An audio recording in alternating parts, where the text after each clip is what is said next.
Nous sommes à la partie 3. Est-ce que tu as suivi bien la partie 1, la partie 2 et nous avançons à la partie 3. Je vais encore un peu approfondir.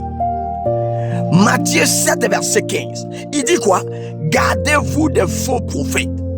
Ce sont des loups ravisseurs. Aujourd'hui, regardez la masse de faux prophètes, des faux pasteurs, faux apôtres, faux docteurs, faux évangélistes. Le Seigneur dit ramenez la jeunesse. Ils refusent de payer le prix, mais ils veulent recevoir l'argent, les biens, des brebis du Seigneur auxquels ils ne sont pas morts, comme j'ai dit tout à l'heure. Bien aimé, 2 Corinthiens 11, verset 13, encore après tu peux le lire. Ce passage ou bien ces passages soulignent quelque chose de très important.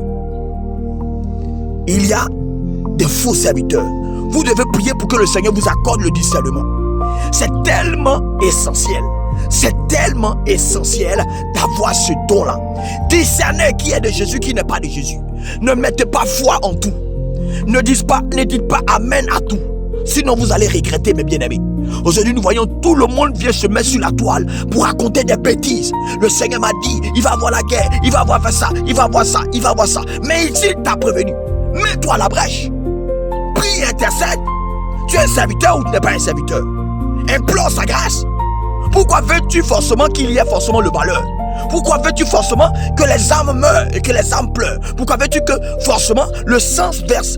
Et puis tu vas dire que oh j'ai dit, oh, le Seigneur m'a prévenu, oh, j'ai entendu, oh, j'ai vu, oh, pour te glorifier toi-même, pour que les gens partent vers toi. Au lieu d'amener les âmes vers le Seigneur, tu permets que les âmes se dirigent vers toi. Malheur à toi, mon bien-aimé. Malheur à toi. Répentez-vous. Ramenez le cœur du peuple de Dieu, de la jeunesse à Jésus. Ramenez les âmes à Jésus. Il nous redemandera des comptes. Le Dieu qui te redemandera des comptes, pourquoi veux-tu prendre la gloire qui lui est donnée? 2 Corinthiens 11, 13 à 15 dit quoi? Il dit simplement: faux apôtres, des ouvriers trompeurs déguisés en apôtres de Christ. Est-ce que tu comprends? Après, allez-y le lire. Vous allez voir, il y a tellement d'ouvriers trompeurs. Refusons de prêcher la parole de Dieu. Parce que si tu prêches la sainte doctrine, qui est l'ensemble des commandements, lois et ordonnances, la sainteté du corps, de l'âme et de l'esprit, tu vas voir que les membres vont diminuer. Les mamailleurs aiment dans là où on ne parle pas du péché.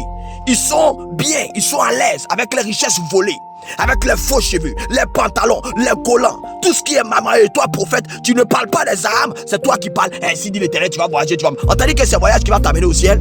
Arrêtez de vous foutre des gens, mes bien-aimés. Répentez-vous, répentez-vous. Le Seigneur a mis en garde, répentez-vous. Shalom à toi.